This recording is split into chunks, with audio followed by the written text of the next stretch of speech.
pandemi döneminde özellikle koronavirüste kuru öksürük çok fazla görülüyor. Kesinlikle. İlk belirtilerinden bir tanesi demiştik. Kuru öksürük için doğal bir karışım yapacağız şimdi evde yapabileceğiniz. Tabii bu arada bizi izleyenler biliyorsunuz bilimsel yayınlarda yayınlandı. Covid-19'u özellikle kilolu olan insanlar geçirirse çok daha ağır geçiriyorlar. Evet, bunu biliyorum. Dolayısıyla yani ben kilo vereceğim, acaba vücudum şeyden düşer mi, bağışıklığı düşer mi? Kesinlikle bunu düşünmesinler.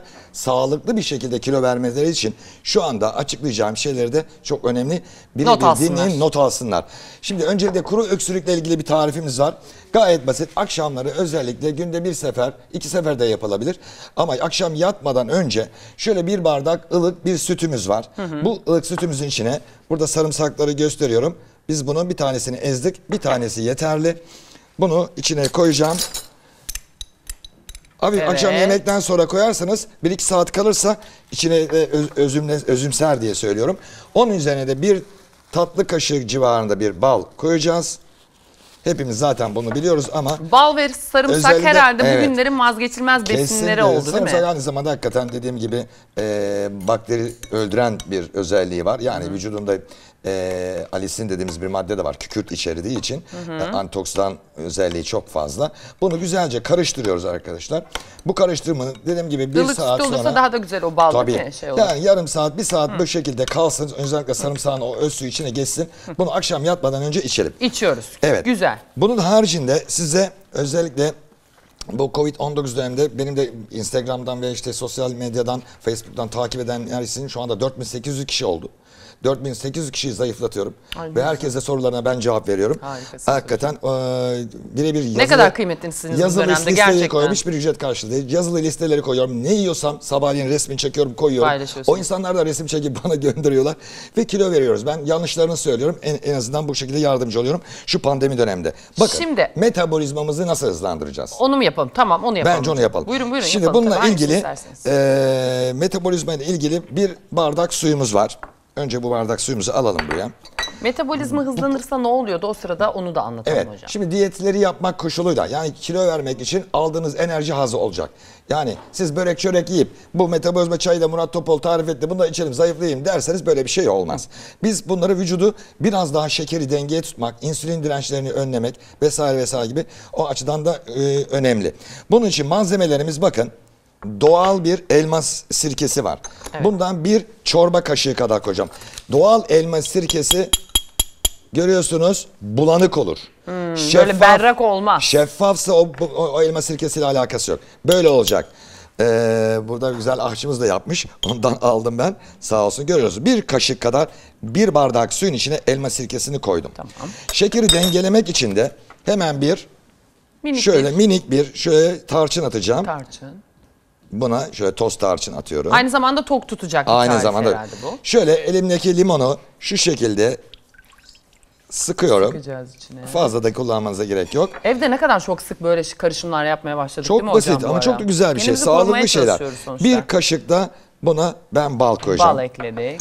Bunu iyice ılık suda yaparsanız bal daha çabuk eriyecektir. Tabii. Güzelce bunu karıştıracağız. Şöyle 1-2 dakika bekleyeceğiz. Sıcak suya gerek yok. Ilık suda yapabiliriz bunu. Ve bunu afiyetle tüketelim diyorum. Özellikle yemeklerden sonra. Ama günde 3 sefer gerek yok. Öğlen ve akşam yapılsa bu yeterli olacaktır diye. Şimdi burada içine kattıklarımızı birazcık deşelim istiyorum. Elma sirkesinin faydası, balın faydası, toz tarçının faydası neler hocam? Şimdi elma sirkesi dünyadaki hakikaten sindirim sistemine en çok yardımcı olan, yani bağırsakları çalıştırma açısından tutun da vücudun antioksidan özellikleri var. Çünkü probiyotiktir sonuçta, bir sirke probiyotik. Evet. Probiyotik olduğu için bağırsak bakterisi demektir. Bağırsakların bakterileri, faydalı bakterilerine biz probiyotik diyoruz. Bu probiyotik var elma sirkesinin içinde. Yani bu şu demektir. Sizin bağırsaklar çalışmadığı zaman kilo alıyorsunuz bir de. Tabii. Öyle bir durum var. Onun düzgün çalışması çok önemli. Onun için metabolizmayı da hızlandırıyor. Çünkü bağırsaklarımız ve midemizin çalışması sırasında harcadığı enerji %20'dir toplam metabolizmamızın. %20'sini bağırsak ve mide çalışırken harcıyor. Anladım. %20'sini de biz böyle koşarken, sağımıza solumuza dönerken hareketle çizgili kaslar dediğimiz kaslarımız harcıyor.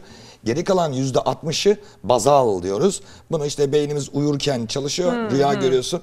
Kalbimiz de uyurken de çalışıyor. Onlar da vücudumuzun istirahat halinde normalde saçımızın telindeki hücreden tırnağımızın hücresine kadar toplam harcadığı metabolizmada %60. Ama geri kalan bir %20 bağırsaklarımızı hareket ettirmek için de metabolizmayı hızlandırır kelimesini oradan kullanıyorum.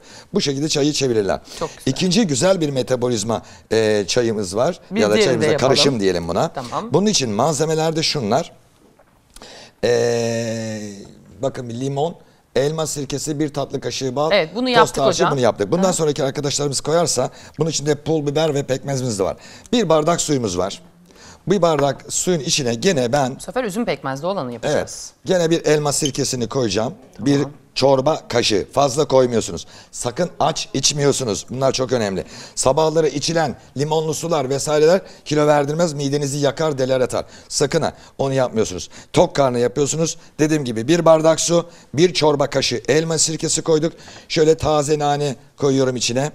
Birazcık şöyle liflerini de parçalıyorum. Evet böyle koyuyoruz. 5-6 adet koyuyoruz. Aynen. Yani bir kaşık üzüm pekmezi demişsiniz. Evet, bir kaşık da üzüm pekmezinden koyuyorum bu şekilde ve metabolizmanızı çok hızlandıran, özellikle 2-3 saat içinde %20-25 civarında metabolizmanızı hızlandıran pul biberden koyuyoruz. Ondan da eğer çok ülseriniz vesaireniz varsa bunu tavsiye etmiyorum tabii. Midesi şikayeti olanlara ama tatlısını kullanabilirler. Tatlı pul biber kullanabilirler. Koronavirüsü atlatan Profesör Doktor Derya Uludüz hocamız da pekmezden bahsetmişti. Pekmez tükettiğinden o dönemlerde. Kesinlikle tereyağında böyle onu çevirip tükettiğini anlatmıştı hatta. Yani pekmez ve bal dünyanın en güzel tatlıları. İkisi de doğal tatlılar.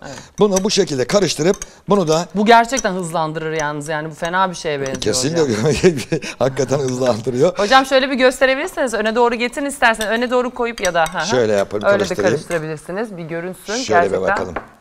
Bunun hızlandırmayacağı bir şey yok gibi görünüyor. Gerçekten öyle. Elma sirkesi, üzüm pekmezi, 5-6 adet nane, bir çay kaşığı da pul biber koyduk. Bir bardak soğuk suyun içine, değil mi? Şimdi canımız çok tatlı çekti. Tatlı. Evet tatlı çekti, ne yapacağız? Tatlı çekerse. Ki bu dönemde gerçekten çok fazla çekiyor. Hem de canımız böyle baklava istedi. Bir de ekmek kadayıfı istedi, değil mi? Şimdi baklavanın yerine koyabileceğimiz bir şey mi yapacaksınız? Aynen öyle yapacağız. Hadi bakalım. Bakın ekmek kadayıfı da güzeldir. Üzerine de kaymak falan konur.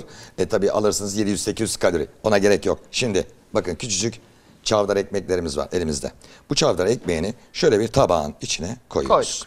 Şimdi bir ekmek tatlısı yapacağız ama diyet olacak. Bunun üstüne şöyle bir nar suyumuzu koyacağız. Nar suyunları biraz. Nar inanılmaz. Antioksidan küpü diyelim, antioksidan şeyi.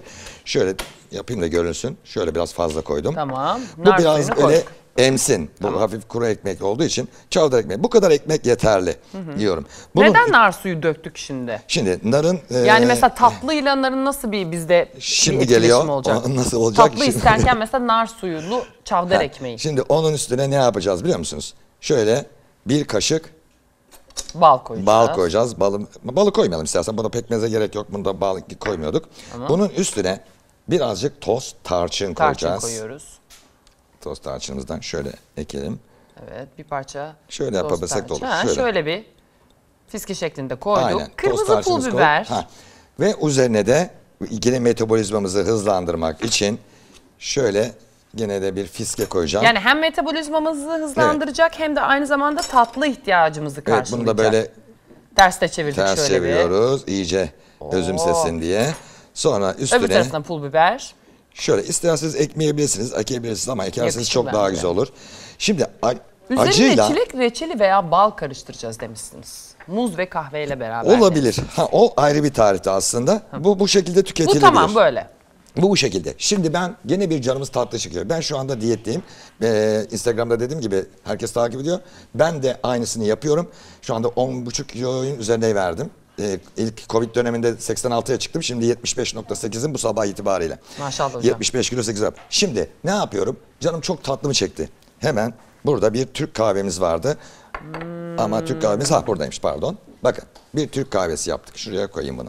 Vallahi yine enteresan bir tarif geliyor hocam. Şimdi bunun yanına da bir tane muz koyayım. Ne alakası var diyeceksiniz. Hakikaten ne alakası var? İşte inanılmaz tok tutuyor. öğün yerine bile geçirebilirsiniz. Yani beraber. Evet. Bir yudum kahve, bir ısırık muz şöyle gibi mi? Şöyle alacağız bunu. Allah Allah ya, çok enteresan. Bakın böyle ben soyacağız. ikisini de çok severim. İnanılmaz tok tutar ve hem tatlı ihtiyacınızı karşılar, hem metabolizmayı hızlandırır, hem de öğün yerine geçer. Doyurucu bundan olacak. Bir kere ısırıyorsunuz. Bir kere Abi şu anda benim kafama bir şey, jeton düştü. Çünkü ben spora girmeden evvel önce bir tane muz yiyorum. Spor esnasında da filtre kahve içiyorum. Aslında onun gibi bir şey yapıyorum sanki. Aşağı yukarı. Aşağı yukarı değil mi? Harvard Üniversitesi'nin bir çalışması var. Çok enteresan. Evet. Ben burada açıklayayım ilk defa. Bu yıllar önce açıklanmıştı. Spora gitmek yani şu anda nasıl gidiyor bilmiyorum ama en azından dışarıda yürüyüş yapmadan önce. Evet. Mutlaka 2 meyvanız olacak. Bir meyveyi, ama muz olur ama dediğim gibi armut olur. Bunun yarısını, ama bir meyve olacak pardon. Bir meyvenin yarısını önce yiyeceksiniz. Bir bardak maden suyu içeceksiniz. Sporunuzu yapacaksınız. Spordan geldiniz. Kalan yarım meyveyi yiyeceksiniz. Üstüne de bir ayran içeceksiniz. %20-25 civarında o metabolizma daha da hızlanıyor. Bir daha söylüyorum. Bir meyve, yarısını spor öncesi, yarısını spor sonrası. Ama spor öncesi yarım meyve yediğiniz, meyvenin muz olur, elma olur, armut olur. Yarısını yediniz. Bir bardak maden suyu içtiniz. Evet. Ama tansiyon hastaları için söylemiyorum bunu. Tansiyon normal olan kişilerde. Bir maden suyu içtiniz. Gittiniz yarım saat 45 dakika yürüyüş yaptınız. Geldiniz. Kalan meyveyi yiyorsunuz. Üstüne de bir ayran. Şakır şakır çalışır. Allah çok enteresan gerçekten. Bu Harvard Üniversitesi'nin bir çalışması. Müthiş. Yıllar önce okumuştum. Evet, muz ve kahveyi içebiliriz. Bir de kırmızı pul biber, çilek reçeli veya balı karıştıracağız diyor hocam. Mesela bu karışım neden? Çok enteresan. Ben sabah kahvaltılarında bu şekilde yapıyorum. Hemen göstereceğim size. Bunları kaldırayım önümden. Şimdi ben sabah kahvaltımda ister bal olsun, ister reçel olsun. Şu bal aşağı diyelim. yukarı 3 tatlı kaşığı bal veya reçel veya pekmez veriyorum ama bu sefer bunu verdim. Mutlaka olur mu olmaz mı demeyin. Şu şekilde. Olur mu olmaz mı demeyin. Ben tatlı acı çok severim bu arada o karışımı. Ya Allah Allah Çinliler ya. niye zayıf derseniz, ben Çin'de Pekin ördeğinin içinde çilek reçeli konup onu yediğimi hatırlıyorum. Tabi. Ve orada hiç aç kalmıştım. Orada 63 kiloya falan indim yani. Çünkü açlıktan gerçekten ölecektim. Bu soslar çok önemli. Bu oradan kalma bir alışkanlık. O etin içine çilek reçeli koyuyorlar. Ördek etinin içine. Ben daha sonra bunu dedim ki niye biz bunu yapmıyoruz? Şunun inanılmaz bir metabolizma hızlandırır. Vay, süper. Gerçekten. Herkes tüketebiliyor mu? Herkes tüketebilir. Harika. Mide yanması, ağrısı olanlar hariç diyelim burada. Daha fazla video izlemek için kanalımıza abone olabilir. İlk izleyen olmak isterseniz bildirimleri açabilirsiniz.